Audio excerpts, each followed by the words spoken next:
ஃபுட்டியா இருந்து அமைச்சரோட ஒரு food vlog பண்ணுவதாகட்டும், ஒரு ஆக்டர்ஸோட அவர் அது எவ்வளவு பெரிய சூப்பர் ஸ்டாராக இருந்தாலும் சரி, அந்த காலத்து சூப்பர் ஸ்டார் ஆரம்பிச்சு இந்த காலத்து சூப்பர் ஸ்டார் வரைக்குமே நான் யாரை சொல்றேன்னா விஜய் அவர்களை சொல்றேன்.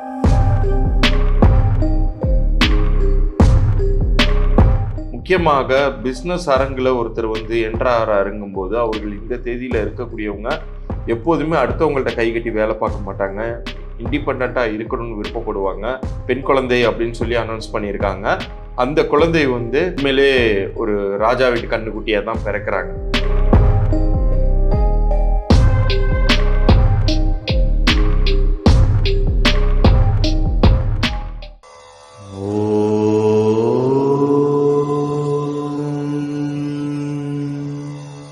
சாய்ராம் நியூமராலஜி நேயர்களுக்கு சதீஷ் ராவின் வணக்கங்கள். நாளுக்கு நாள் உங்களுடைய ஆதரவுகள் பெருகி கொண்டே வருவதை நம்ம பார்க்க முடியுது. நிறைய பேர் மெசேஜ் அனுப்புறீங்க. நான் சொன்னதற்கெனங்க எல்லாருக்கும் free predictions, free general predictions அனுப்பிச்சு வைக்கிறேன்.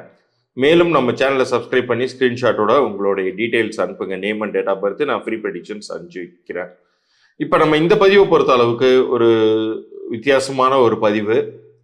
பொதுவாக நம்ம இன்டர்நெட்ல யூடியூப்ல ஒரு சில விஷயங்கள் எப்போதுமே லைம் லைட்ல இருக்கும். எல்லாருமே அதை நோக்கி ஓடுவாங்க, தேடுவாங்க. ஆனா அது எல்லாத்துக்கும் ஒரு காரண காரியங்கள் இருக்கும். ரொம்ப இம்பார்ட்டண்ட்டான விஷயமாகவோ நாட்டு நடப்பாகவோ இருக்கணும் அப்படிங்கிற தேவையெல்லாம் இன்னைக்கு இல்லாம போயிடுச்சு. இது ஒரு வித்தியாசமான ஒரு கம்யூனிகேஷன் யுகத்துல நம்ம வாழ்ந்துகிட்டு இருக்கோம், தொலைத்தொடர்பு யுகத்துல வாழ்ந்துகிட்டு இருக்கோம்.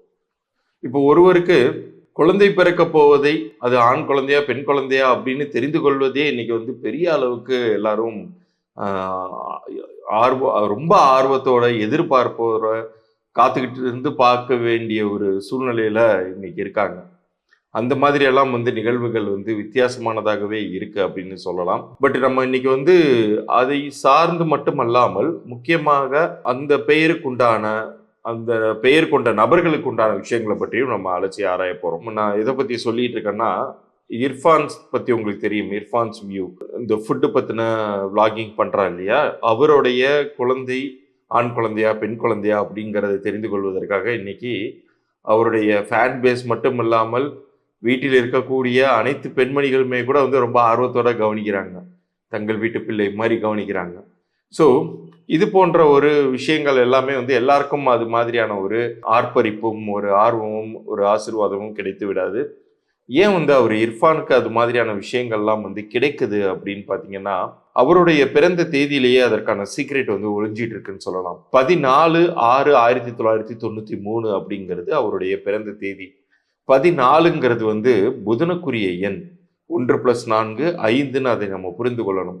5ங்கிறது எண்கணித ரீதியாக எப்போதுமே சரி 1லிருந்து 9 வரைக்கும் தான் நம்ம கணக்குல எடுத்துக்குவோம். அந்த 1லிருந்து 9க்குள்ளாரையே எல்லா தேதிகளுமே அடங்கிடும்.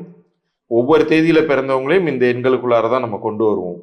அப்படி 1லிருந்து 9 வரைக்குமான எண்கள்ல நடுவுல இருக்கக்கூடிய எண் எதுன்னு பாத்தீங்கன்னா 5ஆம் எண் தான். இந்த பக்கம் 1 to 4, இந்த பக்கம் 6 to 9. அதனாலே பாத்தீங்கன்னா இன்னைக்கு அவருக்கு இருக்கக்கூடிய பிரபலம் வெறும் ஒரு ஃபுட்டி அப்படிங்கிறதை தாண்டி இன்னைக்கு அவர் பல்வேறு அடிப்படை மட்டங்கள்ல அவருக்கு கான்டாக்ட்ஸ் இருக்கு, நெட்வொர்க்கிங் இருக்கு. ஃபுட்டியா இருந்து அமைச்சரோட அவர் போய் ஃபுட்டு விளாக் பண்ணுவதாகட்டும், ஒரு ஆக்டர்ஸோட அவர் அது எவ்வளவு பெரிய சூப்பர் ஸ்டாராக இருந்தாலும் சரி, அந்த காலத்து சூப்பர் ஸ்டார் ஆரம்பிச்சு இந்த காலத்து சூப்பர் ஸ்டார் வரைக்குமே நான் யாரை சொல்றேன்னா விஜய் அவர்களை சொல்றேன். விஜய் அவர்கள் வரைக்குமே அவர் ரீச் இருக்கு.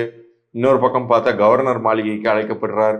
இன்னொரு பக்கம் பார்த்தா ஃபாரின்லேருந்து பரிசு கொடுத்துட்டு போவதற்காகவே முன்னாள் எம்எல்ஏ நெப்போலியன் அவர்கள் வராரு. இது மாதிரியான நபர்கள்லாம் அவருக்கு இந்த அளவு சப்போர்ட் கொடுக்குறாங்க. இதற்கு காரணமானது அந்த 14 அப்படிங்கிற அந்த எண் இருக்கு இல்லையா, அது எல்லாருக்கும் பொதுவான ஒரு நபராக ஒருவரை முன்னிறுத்தும். முக்கியமாக பிஸ்னஸ் அரங்கில் ஒருத்தர் என்ட்ராருங்கும் போது அவர்கள் இந்த தேதியில இருக்கக்கூடியவங்க எப்போதுமே அடுத்தவங்கள்ட்ட கைகட்டி வேலை பார்க்க மாட்டாங்க, இண்டிபெண்ட்டாக இருக்கணும்னு விருப்பப்படுவாங்க. அது ஏதாச்சும் ஒரு காலகட்டத்தில் பழிக்கும்.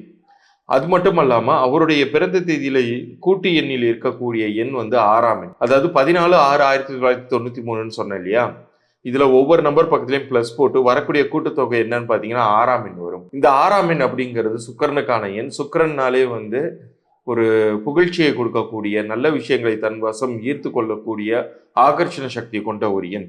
ஆனா இதுல வந்து என்ன ஒரு முக்கியமான விஷயம் பார்க்கணும்னா, சரி இவ்வளோ அருமை பெருமைகள் நிறைந்த இந்த எண் வந்து ஏன் வந்து ஆரம்பத்திலிருந்தே அந்த வெற்றி வாய்ப்பை அவருக்கு உருவாக்கி தரல அப்படின்னு ஒரு கேள்வி வரும். ஏன்னா வந்து எல்லா விஷயங்களும் நல்லா இருக்கு அவர் பிறந்த தேதியை பொறுத்த அளவுக்கு. அப்போ first life born with silver ஸ்பூன்னு சொல்லுவாங்க. அவர் பிறக்கும் போதே இவ்வளோ ஒரு பெரிய ராஜா வீட்டு கண்ணுக்குட்டியா பிறந்திருக்கணும் அப்படிங்கிற அவசியம் இருக்கா அப்படின்னு கேட்டா அது அவருடைய பெயரை நிர்ணயிக்கும்.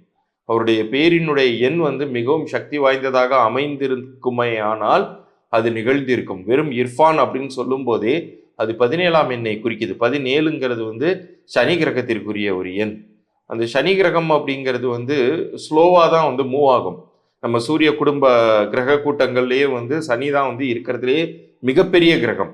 சூரியனை சுற்றி வருவதற்கு அதிக காலம் எடுத்துக்கொள்ளக்கூடிய கிரகமும் அதுதான். ஸோ அதனாலேயே என்னவோ அவருக்கு வந்து அந்த ஸ்லோவான ஒரு ப்ராசஸ், அந்த வெற்றிக்கான அமைப்புங்கிறது மிகவும் தாமதப்பட்டு, அதே சமயத்தில் ரொம்ப தாமதப்படலை. அவருக்கு கிடைக்க வேண்டிய வயதுகளில் அந்த அங்கீகாரம்லாம் கிடைச்சாச்சு. பெரிய அளவுக்கு லைஃபே வந்து செட்டில் பண்ணிடுச்சு அப்படின்னு சொல்லலாம். முக்கியமாக வந்து இப்போ அவருக்கு அடுத்தடுத்து கிடைக்கக்கூடிய ஆப்பர்ச்சுனிட்டிஸும் சரி, அவருடைய குழந்தைக்கும் வந்து அது எல்லாமே உரித்தாகும் தானே. ஒரு குழந்தை வந்து இப்போ அவரு வந்து பார்ன் வித் சில்வர் ஸ்பூனா பிறக்கல. ஆனால் அவருடைய குழந்தை பெண் குழந்தை அப்படின்னு சொல்லி அனௌன்ஸ் பண்ணியிருக்காங்க. அந்த குழந்தை வந்து உண்மையிலே ஒரு ராஜா வீட்டு கண்ணுக்குட்டியாக தான் பிறக்கிறாங்க. ஸோ அவங்களுக்கும் இறைவனுடைய ஆசீர்வாதங்கள் பரிபூர்ணமாக இருக்கு அப்படிங்கிறது நிரூபணமான ஒரு விஷயம்.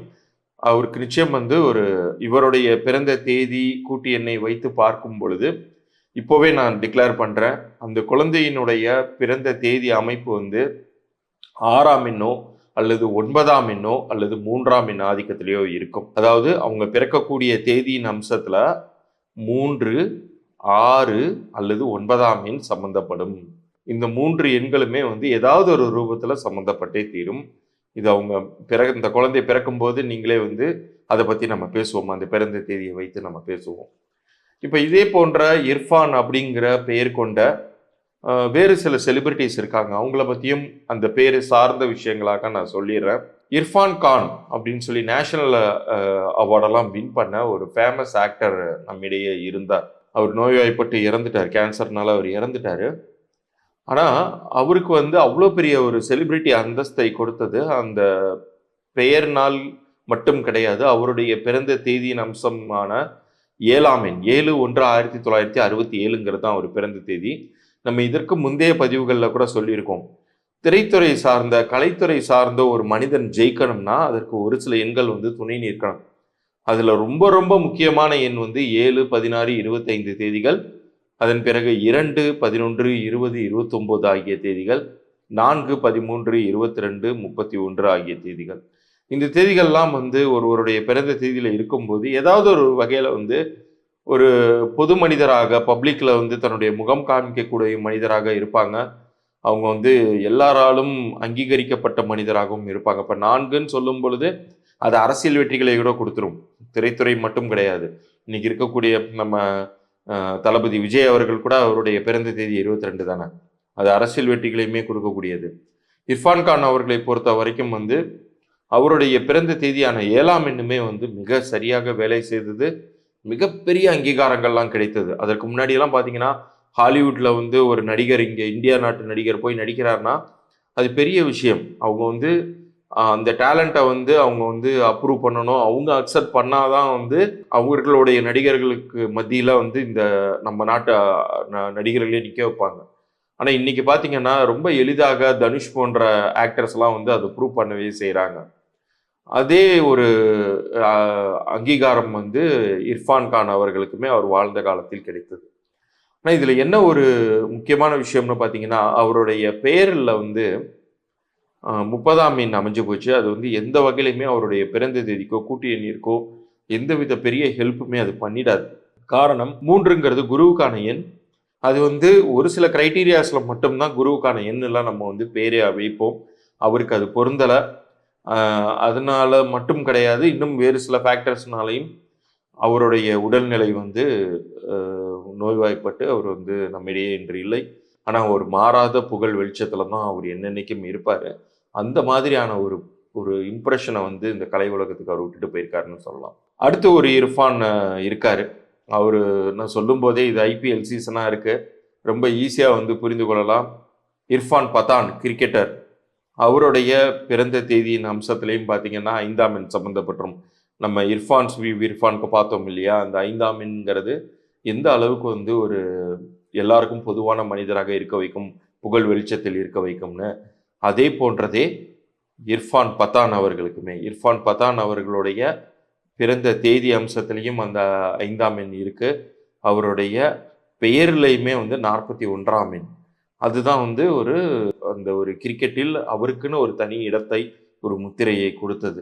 எல்லாருமே வந்து இன்னைக்கு கிரிக்கெட்ல வந்து சாதனை படைத்து விடுவதில்லை, பெயர் வாங்கி விடுவதில்லை. எத்தனையோ பேர் வந்து தங்களுடைய வாழ்நாள் முழுக்கவே வந்து கிரீஸ்க்கு வெளியில சப்ஸ்டியூட்டாவே உட்காந்து கழித்து விட்டு போகிறவங்க இருக்கிறாங்க. ஒரு சில பேர் தான் வந்து அந்த கிரிக்கெட் கிரவுண்டு உள்ளாரையே வர முடியுது. ஒரு சில பேரால தான் அந்த பெயர் வாங்க முடியுது.